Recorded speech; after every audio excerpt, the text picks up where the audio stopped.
Under the Speaker's announced policy of January 9th, 2023, the gentleman from Texas, Mr. Green, is recognized for 60 minutes as the designee of the Minority Leader. Thank you, Mr. Speaker. Mr. Speaker, and still I rise. And today I would like to thank the Speaker of the House, Speaker McCarthy, and the leadership on the Republican side, as well as Minority Leader Jeffries and the leadership on the Democratic side, for affording me this opportunity to be heard. And still I rise, Mr. Speaker, and I rise today because there are moments in time that impact the rest of time. January 27th of 1945 was such a time. January 27th, 1945. It is said that there are days that will live in infamy. This has to be at the top of the list of such days, because today we will commemorate International Holocaust Remembrance Day because of an event that took place on January 27th, 1945. Please allow me to share with you, Mr. Speaker, some information that I have from the U.S. Holocaust Memorial. On January 27, 1945, the Soviet Army entered Auschwitz and liberated more than 7,000 remaining prisoners who were mostly ill and dying. It is estimated, Mr. Speaker, that at minimum 1.3 million people were deported to Auschwitz between 1940 and 1945. And of these, at least 1.1 million people were murdered. One person who survived, whose name I shall not reveal, but is available to me for those who might want to make a further inquiry, indicated, quote, "So I was hiding out in the heap of dead bodies because in the last week, when the crematoria didn't function at all, the bodies were just building up higher and higher." Another person indicated, and they said, "From now on, you do not answer your name. Your name is your number."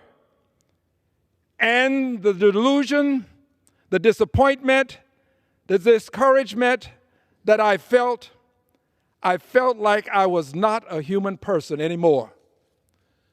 This is what happened to people at Auschwitz, human beings, reduced to numbers, sentenced to death, innocent people.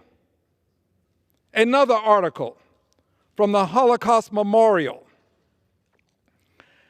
This one indicates, and this is the Holocaust Memorial Day Trust in the UK, indicates that 27 January 1945, liberation of Auschwitz and Birkenau. On 27 January 1945, Soviet soldiers liberated Auschwitz, Birkenau, the largest Nazi concentration and extermination camp. Many people focus on the concentration aspect of what happened there, and we should. But the horrific occurrence included extermination. This means, in everyday language, the murder of innocent people. This article goes on to indicate when Soviet soldiers arrived, they found several thousand emaciated survivors and the smoldering remains of gas chambers and crematoria after the Nazi had attempted to destroy evidence of their crimes. An article from history.com indicates this day in history, January 27th, 1945, Auschwitz is liberated.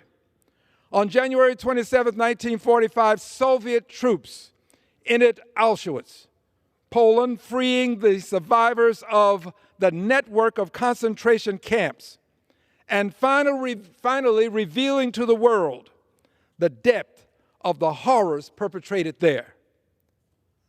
Auschwitz was really a group of camps designated 1, 2, and 3. There were also 40 smaller satellite camps. This was a commercial operation, as it were, wherein there was a systemic means by which persons were being put to death. These are my words. Continuing with the words from the article, it was at Auschwitz, too, that Birkenau established in October 1941 that the SS created a complex, monstrously orchestrated killing ground. 300 prison barracks, 4 bathhouses in which prisoners were gassed, corpse cellars, and cremating ovens. It seems that, stepping aside for a moment, it seems that it is difficult for some people to believe what actually occurred. It is so horrific that some human minds refuse to accept what occurred. Now, there may be others who, for reasons associated with malice aforethought, who have just decided they won't agree. But there are many people who just cannot, with their human mind, conceive of such a thing happening. I want to comment on something that I saw this morning on television and compliment Joe of Morning Joe. He went to Auschwitz, and he was reporting from Auschwitz. And I want to compliment him because too often we don't allow the actual place where these things occurred, the venue, to be properly exposed to the public. I thank him for going there because he has inspired me to believe that this is a place that I have to add to my bucket list. I want to go and see for myself the facility that facilitated with the hands of evil persons the murder of millions of people. I want to see what actually happened in those facilities, actually see the facilities where these horrors occurred. 300 prison barracks, 4 bathhouses in which prisoners were gassed. Thousands of prisoners were also used for medical experiments. I have been to Yad Vashem in Israel. It breaks your heart. For people, many of us, it is impossible to go there and not have tears well in your eyes. It is impossible to see the depictions of persons who were used as human guinea pigs, experimented on. It's impossible to see the horrors depicted and not leave feeling the sorrow and the hurt and the pain associated with knowing that human beings were tortured and experimented upon. Thousands of prisoners, continuing, were used for medical experiments overseen and performed by the camp doctor, Joseph Mengele, also known as the Angel of Death. In anticipation of the Soviet arrival SS officers began a murder spree. A murder spree in the camps, shooting sick prisoners in their efforts to destroy the evidence. No more ovens if they couldn't get to them. Just take your weapon and kill. Kill sick people. Just kill to destroy the living evidence of the horrors and evils that were being perpetrated. Shooting sick prisoners and blowing up crematoria in a desperate attempt to destroy the evidence of their crimes. When the Red Army finally broke through, Soviet soldiers encountered 648 corpses and more than 7,000 starving camp survivors. There were also 6 storehouses filled with hundreds of thousands of women's dresses, men's suits, and shoes that Germans did not have time to burn. They valued the clothing. They valued the paraphernalia more than they valued the lives of the people. They saved the material things and destroyed the human beings. What kind of people were they? Evil is not a sufficient label for persons who would do such dastardly things. Mr. Speaker, in the United States, days of remembrance for victims of the Holocaust were formalized when President Carter signed the establishing resolution.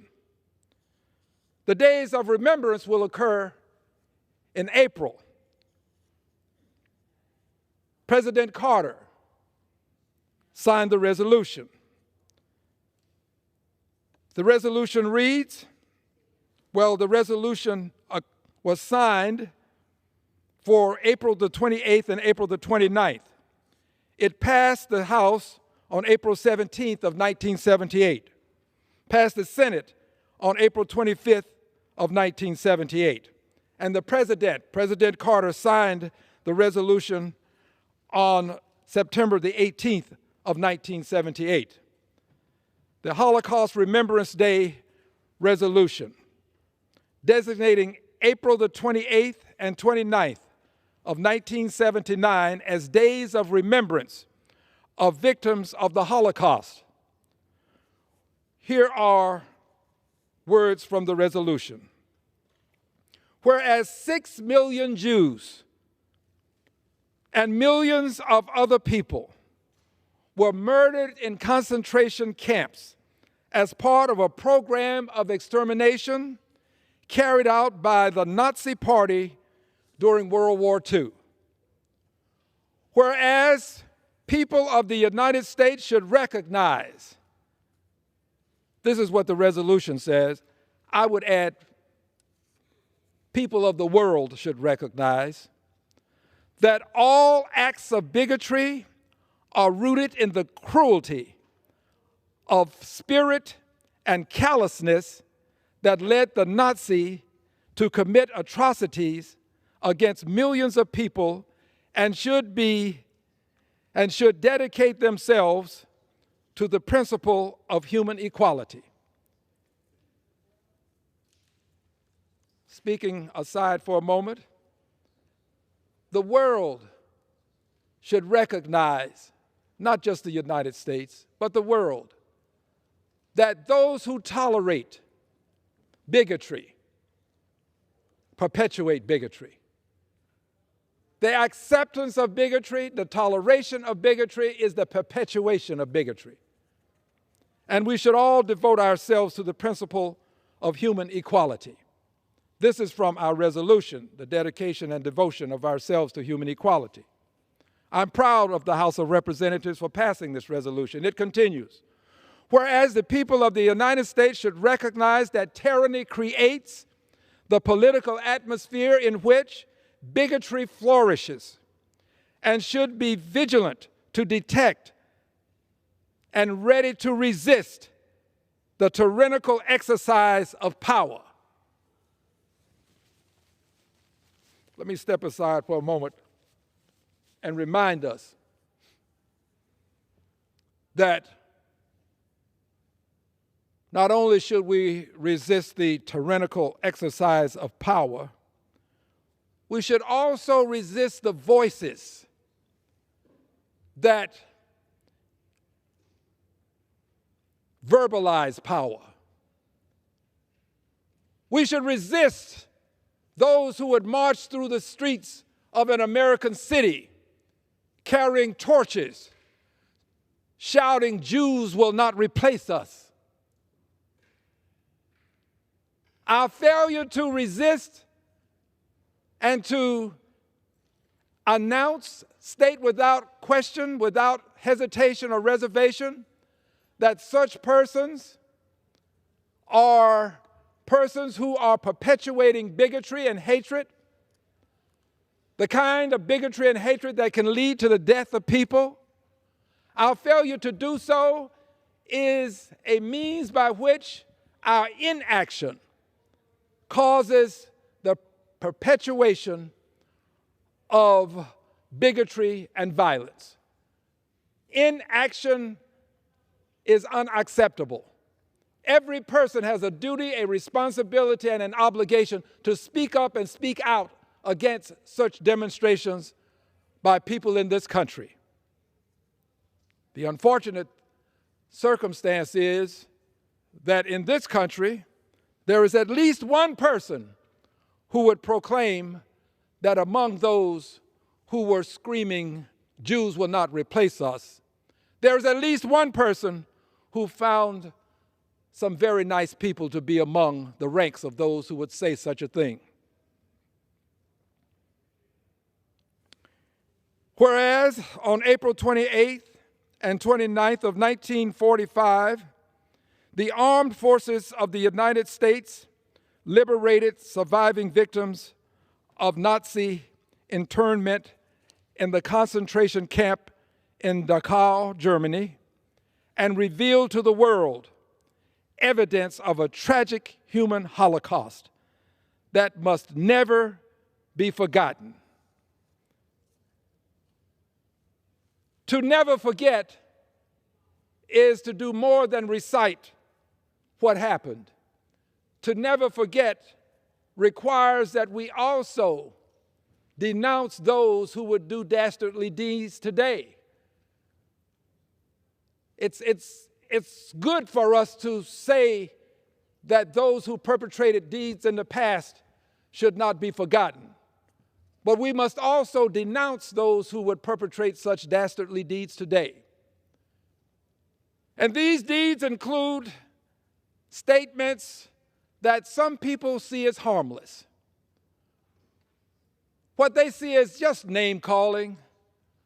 When you call a person a name who happens to be of a certain ancestry, Coco, Chow, that's just name calling to some people. But when it comes from a person who has held the highest office in the land, it's more than name calling. It gives some people a belief that people of a certain ethnicity, of a certain ancestry, that they are not as worthy of human life as others. We have a responsibility to call out these things. We cannot allow this kind of name calling, which can eventually conclude in the loss of life, to go unchecked. We have to check it. I'm here today to check it. Ours is a great country. I love my country. I salute the flag. I say the Pledge of Allegiance. I sing the national anthem. I stand. I place my hand over my heart. I love my country. But that doesn't mean that I won't criticize those who would do things that would cause harm to others within the country.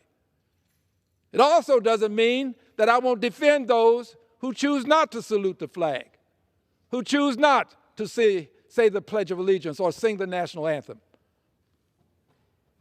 That is a right that they have in this country.